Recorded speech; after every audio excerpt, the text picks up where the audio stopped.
I certainly can. I am Jason Atkins. I am Hitbox's event manager, but I do wear many hats, so not just event management, but a lot of different stuff on the side.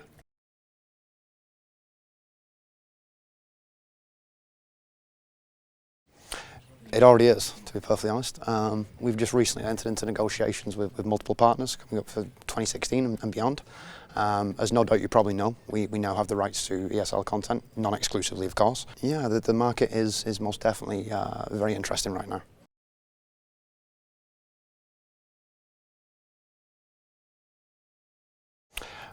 Monetization of rights is one thing, but you've also got to look at the benefit of having, AAA content, basically. You can look at it in many different ways to justify the expense. When you do get up to, the ESL levels of content, obviously you are paying premium levels. There's no two ways about that, but premium content requires, obviously, premium funding. So in terms of expenditure, obviously the cost of rights has risen recently.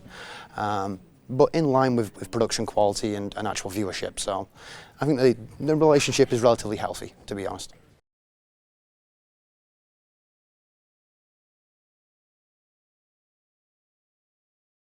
When the situation arises where it's mutually beneficial, of course, we are a platform that doesn't look at sort of forcing everybody else out of the market.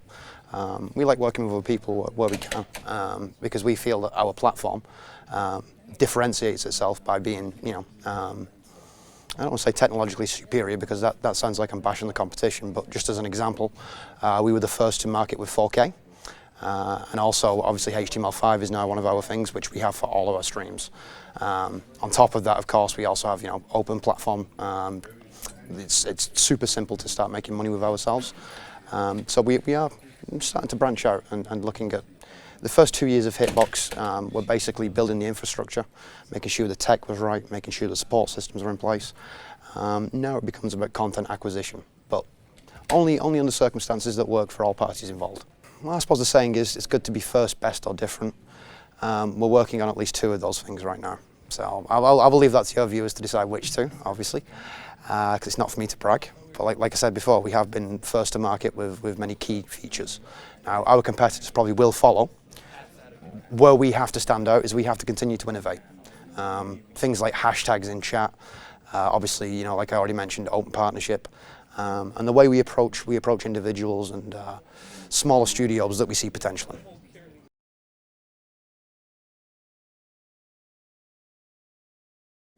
It's a dogfight at the end of the day. You'd be avoiding the elephant in the room if you didn't talk about them, of course, because they are so big. The way that we plan, the way that we have been competing, is to be different. We approach regions. So if you was to take a look at our Polish coverage, you would see that obviously we, not far from competing on an equal basis in Poland. In France, we're doing some good things in France. We have an awesome community ambassador in France. He's making the right connections. That's where we're picking up. So we're looking at supporting different regions, different games, whatever makes sense at the time. Basically, it's not going in and just being like, yeah, we'll pay for everything. It's, well, we can help you with this, we can help with that, we can set you up with this relationship with a certain sponsor. So it's a different approach from most of the market, I will say that.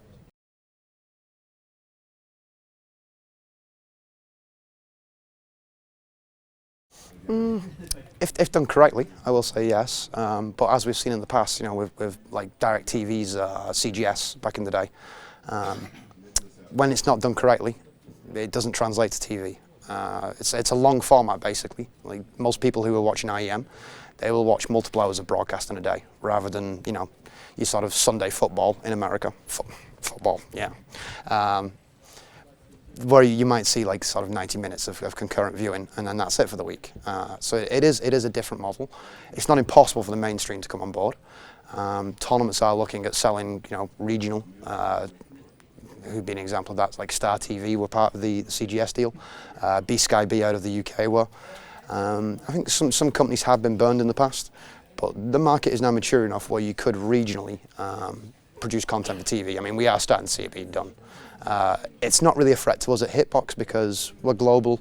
We look at partnerships with community streamers, partnerships with tournaments and sort of regional tournaments, and we have a content strategy that is pretty much going to insulate us from the changing marketplace.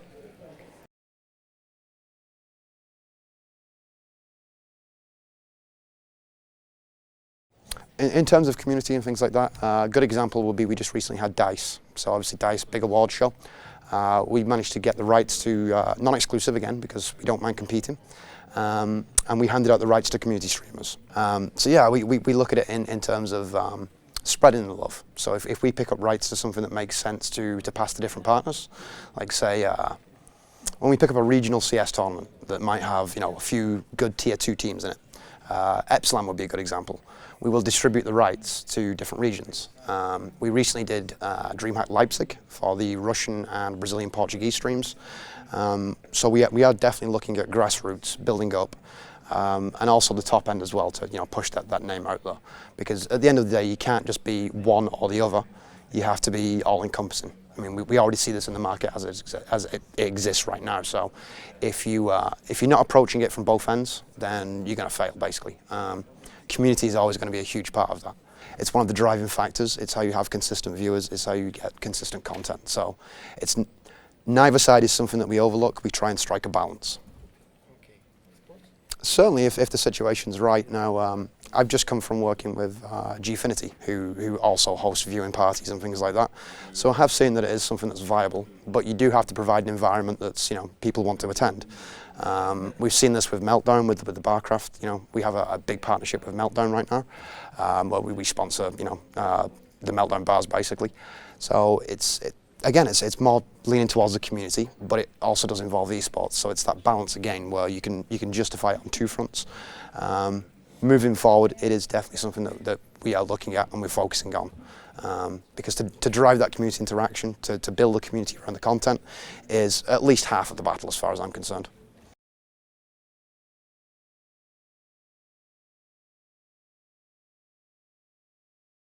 It certainly is. I mean, the existing partnerships that we already have, of course, as you mentioned, Wargaming, the investment is one part of it, but they provide infrastructure support. So they will help us out, in terms of servers and things like that. It is a big deal for us. But obviously, we are fairly self-sufficient at the end of the day. We don't make crazy content purchases that are going to bankrupt the company. And when we do go for partnerships, it's always along terms of mutually beneficial partnerships. So if a partnership is worthwhile in terms of viewership, but obviously we can't make the revenue back, it's something that then we assess in terms of exposure for ourselves and the brand, and we come to a conclusion internally whether it is going to be viable to actually pick up that content. Long term, obviously, the rates that are being paid aren't sustainable for everybody in this field, which is why we're trying to approach it from a different perspective. Like I say, we offer help with production, we offer help in terms of finding sponsors. So our deals aren't just loaded with here's a stipend payment, here's your kicker, that's it. I think the days of online platforms doing business like that are coming to a close, to be perfectly honest. Okay, so that's Jason Atkins. So it's Juliet, Alpha, Sierra, Oscar, November. Alpha, Tango, Kilo, India, November, Sierra. No mistakes. Perfect. You're welcome, guys.